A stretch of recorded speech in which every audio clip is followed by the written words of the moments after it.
All right, welcome back and glad you're joining us. Today we are on day 7 of our daily Bible reading. Today we are going to read Job chapter 14 through chapter 16.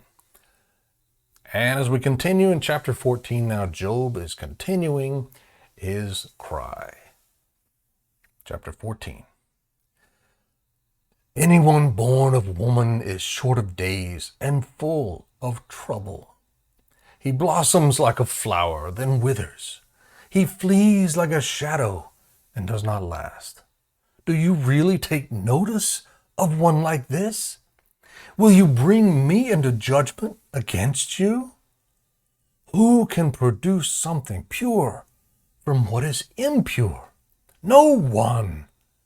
Since a person's days are determined and the number of his months depends on you, and since you have set limits he cannot pass, look away from him and let him rest, so that he can enjoy his day like a hired worker. There is hope for a tree. If it is cut down, it will sprout again, and its shoots will not die. If its shoots grow old in the ground, and its stump starts to die in the soil, the scent of water makes it thrive and produce twigs like a sapling. But a person dies and fades away. He breathes his last. Where is he? As water disappears from a lake and a river becomes parched and dry, so people lie down, never to rise again. They will not wake up until the heavens are no more. They will not stir from their sleep. If only you would hide me in Sheol and conceal me until your anger passes. If only you would appoint a time for me and then remember me. When a person dies, will he come back to life? If so, I would wait all the days of my struggle until my relief comes. You would call, and I would answer you. You would long for the work of your hands, for then you would count my steps, but would not take note of my sin.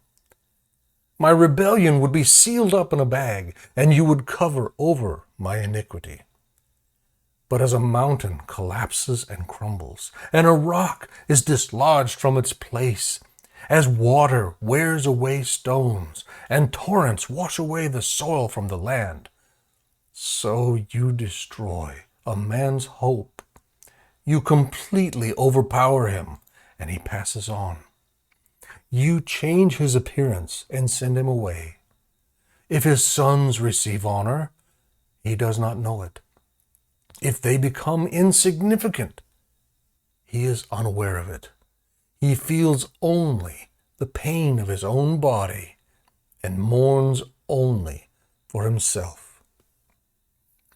The second series of speeches, Eliphaz Speaks, chapter 15.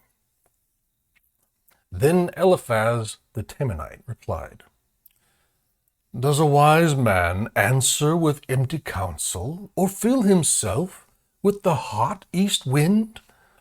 Should he argue with useless talk, or with words that serve no good purpose?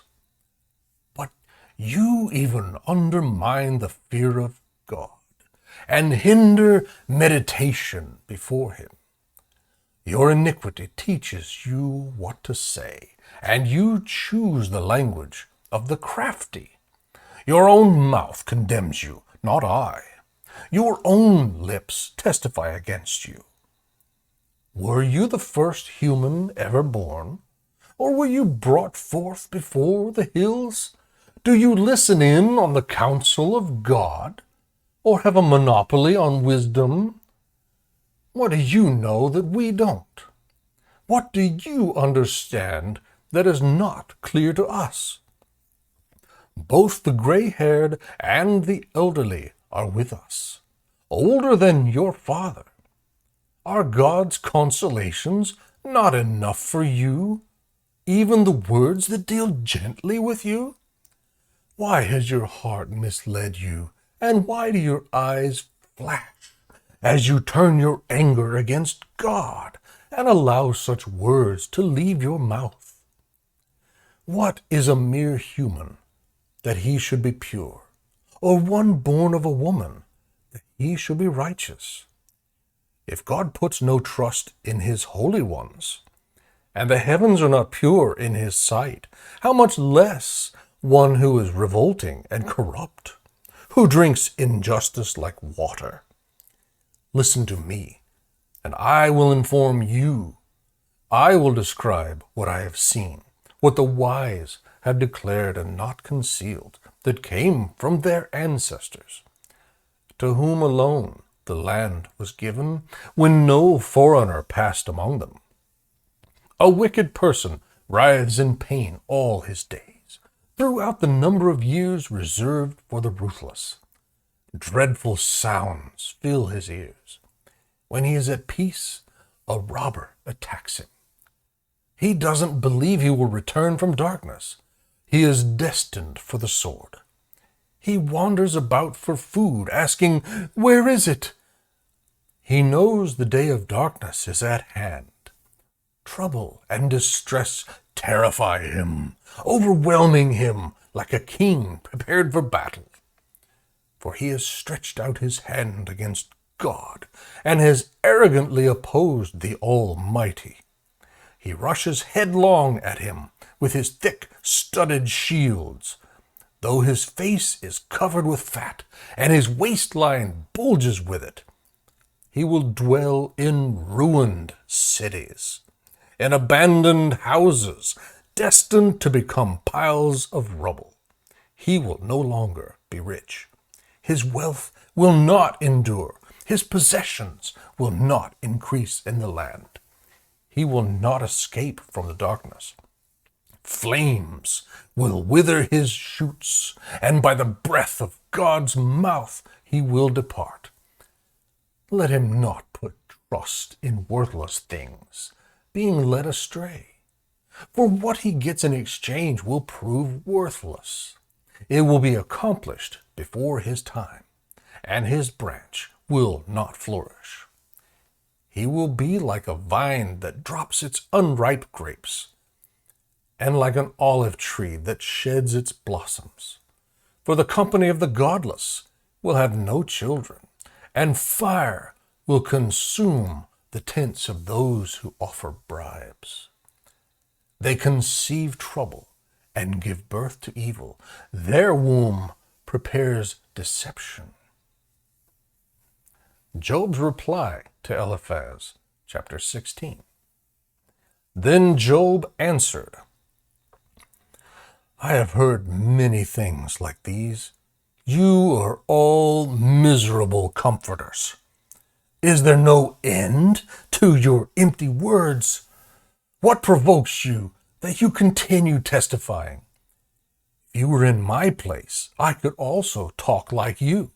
I could string words together against you and shake my head at you.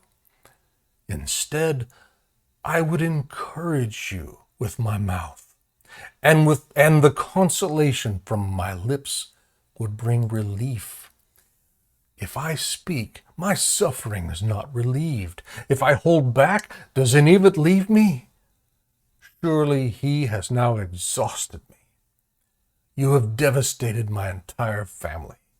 You have shriveled me up. It has become a witness. My frailty rises up against me and testifies to my face. His anger tears at me, and he harasses me. He gnashes his teeth at me. My enemy pierces me with his eyes. They open their mouths against me and strike my cheeks with contempt. They join themselves together against me. God hands me over to the unjust. He throws me to the wicked. I was at ease, but he shattered me.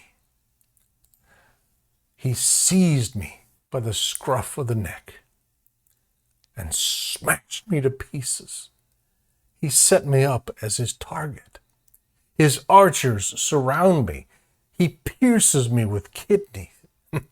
He pierces my kidneys without mercy and pours my bile on the ground.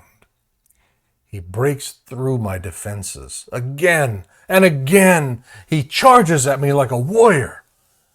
I have sewn sackcloth over my skin. I have buried my strength in the dust. My face has grown red with weeping, and darkness covers my face, and darkness covers my eyes.